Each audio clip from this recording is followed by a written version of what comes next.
Hello friends, आज के इस नए वीडियो में हम जानेंगे कि कंप्यूटर मेमोरी क्या होती है। तो जैसा कि हम लोग जानते हैं कि अगर मनुष्य को कोई भी चीज़ याद रखनी होती है तो वह अपने मस्तिष्क में स्टोर करके रखता है, मतलब अपने मस्तिष्क में उस चीज़ को याद रखता है। तो उसी तरीके से कंप्यूटर को भी किसी भी प्रकार की इन्फॉर्मेशंस, किसी भी प्रकार का इंस्ट्रक्शन, उन सारी चीज़ों को याद रखना होता है तो वो मेमोरी में स्टोर होता है। तो इसीलिए कंप्यूटर मेमोरी जो होती है वो it is a physical device it is use all the informations temporarily and permanently. Computer memory जो होती है वह अस्थाई और अस्थाई रूप से कंप्यूटर में जो सभी इंफॉर्मेशंस और सभी इंस्ट्रक्शंस होते हैं उनको स्टोर करके रखती है। तो आइए हम देखते हैं कंप्यूटर मेमोरी कितने टाइप्स की होती है। तो यहाँ पे आप देख सकते हैं computer memory, types of computer memory, जिसको दो भागों में डिवाइड किया जाता है। पहला होता है प्राइमरी मेमोरी और दूसरा होता है सेकेंडरी मेमोरी। प्राइमरी मेमोरी यानी कि मुख्य मेमोरी और सेकेंडरी मेमोरी यानी कि द्वितीयक मेमोरी। अब देखते हैं प्राइमरी मेमोरी में कौन कौन सी मेमोरी आती है। तो प्राइमरी मेमोरी में दो मेमोरी आती हैं, रैम और रोम मेमोरी।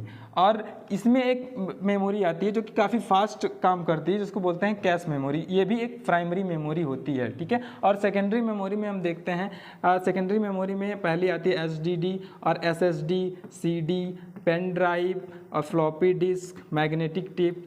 ये सारी ऐसी डिवाइस हैं जो सेकेंडरी स्टोरेज डिवाइस होती हैं, जिसमें हम डाटा को परमानेंटली स्टोर करके रख सकते हैं और जब हमें आवश्यकता पड़ती है हम उस डेटा को एक्सेस कर सकते हैं। तो परमानेंटली स्टोर करने के लिए सेकेंडरी स्टोरेज डिवाइस का यूज़ किया जाता है। और जो प्राइमरी मेमोरी होती हैं, जैसे कि रैम हुआ, तो रैम एक टेम्परेरी मेमोरी होती है, जिसमें जब हम तुरंत कंप्यूटर में कार्य कर रहे होते हैं तब उसमें उस टाइम हम रैम पे कार्य कर रहे होते हैं। जैसे हमने कोई सॉफ्टवेयर ओपन किया हुआ है और जैसे मान लीजिए हमने MS वर्ड ओपन किया हुआ है। अब MS वर्ड पे अगर हम कोई डॉक्यूमेंट टाइप कर रहे हैं तो उस समय जो है वह रैम पे वर्क कर रहा है। अगर हमने फोटोशॉप ओपन किया है तो उस समय समझ लीजिए अगर उस पर हम कोई टेम्पलेट्स या कोई बैनर्स क्रिएट कर रहे हैं या कोई फोटो एडिटिंग कर रहे हैं तो उस टाइम पे वह रैम पे काम करता है। रैम एक वोलाटाइल मेमोरी होता है। वोलाटाइल मेमोरी का मतलब होता है कि अगर जब तक लाइट रहेगी तब तक जो है रैम में डेटा रहता है, नहीं तो वो डेटा लॉस हो जाता है। और परमानेंटरी मेमोरी में ऐसा नहीं होता, जो सेकेंडरी मेमोरी होती है, मतलब कि परमानेंट मेमोरी, इसमें ऐसा नहीं होता है। इसमें जो डेटा सेव हो जाता है वो लाइट जाने के बाद भी उसमें सेव रहता है,